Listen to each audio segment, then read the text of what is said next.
guys, it's Thorn.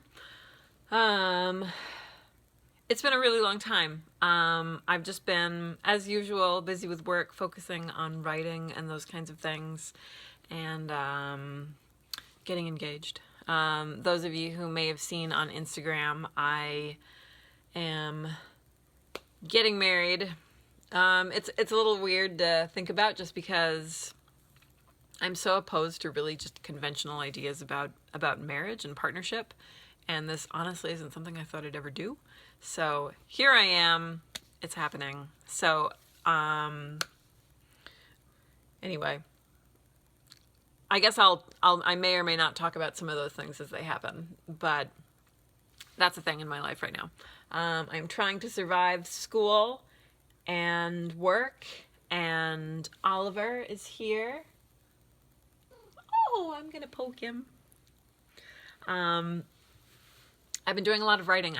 My New Year's goal last year was to get a second book proposal in before January, so I am rushing to get something that I like put together in a way that makes me happy and preparing to send it off before the end of December. So I am working on an idea that I had earlier in the year, and I'm pretty pleased so far, but I really want to make sure that it's clean and polished before I send it off to Llewellyn, so I've been rushing. Meanwhile, I am working on a paper for a class I'm in. It's just an intro literary theory class. I started in a literature or an English grad program a year ago, largely because teaching was just not very intellectually stimulating, honestly. Like, I just felt like I needed people to talk to, just because I'm surrounded by kids all day, and honestly, I felt like I was getting dumber.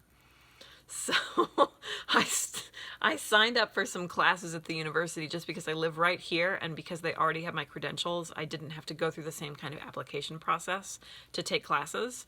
So I'm taking a literary theory class, and it's been really fun taking an intro theory class, already having a grad degree, so I'm reading a lot of the same theorists, but from a different angle. So that's been really fun.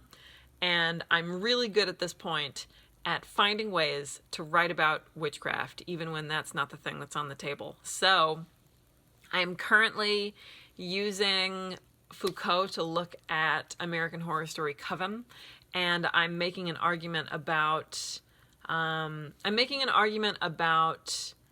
spectacle and conformity, and kind of what witchcraft looks like when it is subject to scrutiny. So anyway, that gets me thinking a lot about Instagram and social media and kind of this phenomenon of the Insta-witch. And I made a video a couple of years ago about so-called aesthetic witchcraft. There's a lot going on now in terms of blogs and YouTube and whatever, people talking about this aesthetic witchcraft and whether or not it's okay. And honestly, like, for the most part, I'm kind of over it, in the sense that the biggest complaint is the commercialization of witchcraft, but the reality is that there's nothing new going on here. I mean, I'm the product of the 90s and the craft and practical magic and the teen witch kit and all this other stuff, so I don't feel like I have a whole lot of room to talk in terms of the effect of media and pop culture on religion. I think I would be hypocritical to come out and say that it's inherently a problem. The thing that kind of squigs me out about the whole thing is the publishing aspect. As a writer, it's really strange to get on Amazon or go to a bookstore and note that the top-selling books about witchcraft, all kinds of witchcraft, not just Wicca, just magical practice broadly, the top-selling books are not put out by conventional kind of witch presses. They're not put out by Llewellyn and Weiser and like the magical publishers of the world. They're put out by like Running Press and HarperCollins and various little branches of these major mainstream publishers, and they're designed to appeal to people who are just definitely not inside of witchcraft communities and pagan communities. The fact that you can go to places like Urban Outfitters and Anthropologie and whatever and find books about Wicca and witchcraft that are put out on these tiny presses, and the people who are profiting off of them are people who I feel are outside of witch communities. Like that weirds me out. Not because I think that it's inherently wrong, but just because I sort of wonder about who gets to capitalize on that stuff and whether or not I think it's okay. Like, part of me really wishes that it was people who I knew, who I hung out with at some of these big festivals and pagan events, who were making the money, and not just like strangers on Instagram. But on the other hand, like, you know, if you have a skill and the opportunity to use it, make money off it, then I think that that is your right to do so. So props to the pretty girls out there who can put stuff together and make money on it. Like, I think a lot of the questioning that happens in our communities comes from a place of envy. Like, I don't know. There's a lot of people I know who I wish could get in on that. But at the same time, it's not surprising what sells and what doesn't. And none of these patterns are new. When something becomes a fashion statement, when something's an aesthetic, when something's being put forth by young, pretty girls, that's just what sells. And I don't think that that's their fault. I don't think that that's something that's necessarily something we need to be railing against. I don't know. Anyway, all of this writing about coven has got me thinking about it, just because I'm making this argument about how conformity plays out, and how what they're doing isn't, it's not this transgressive kind of empowering thing that we talk about it popularly. It's all about scrutiny, and how these girls are being examined constantly, and the suffering really doesn't end until they're on TV and they're subject to the same kind of rules that apply to the rest of society. And that's the happy ending, right? Cordelia opens her school and suddenly everything is mainstream and witchcraft is okay, and like that's what we get at the end of Coven. So anyway, it's been fascinating, because for the last couple of months I've been really trying to focus on this idea of marketing my own book and my own writing. And this idea is like really foreign, because I've had a blog for years and years, and Thorn the Witch is like 10 years old, more than that at this point, and it's always just been a dumping ground for my thoughts. And that turned into a book, and it turned into a Patheos blog, and it turned into a YouTube channel, and all these things kind of happened sort of organically. And I had somebody say to me early on that they wondered what my presence would look like if I tried. And I laughed, and this was a friend who said this to me. You know, look at what you've done just by not giving a shit on the internet.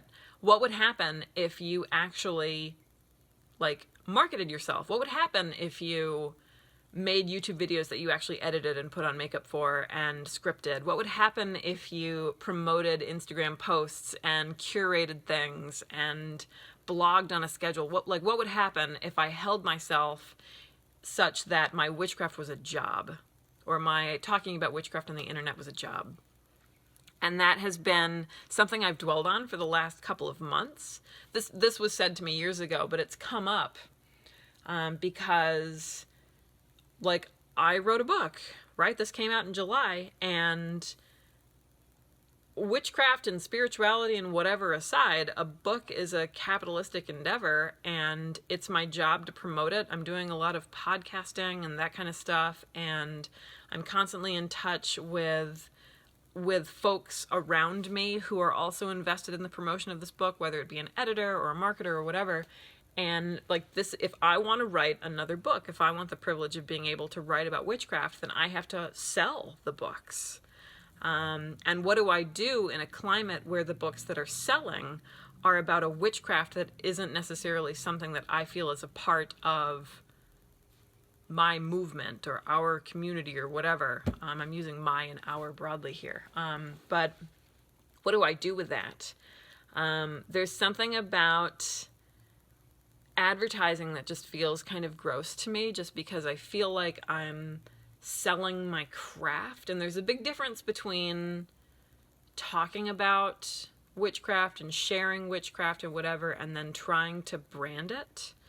And I'm not necessarily sure where that boundary is or whether or not it's even a problem, but it feels like a problem for me personally. And anyway, that's something that's been on my mind a lot lately.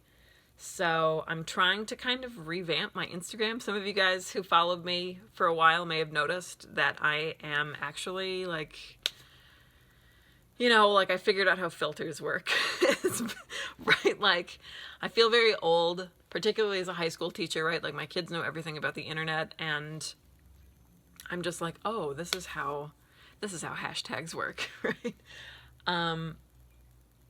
But it's really strange. This idea of witchcraft as a product, and it's just not something I ever set out to do, and it's not something that I'm sure that I'm on board with.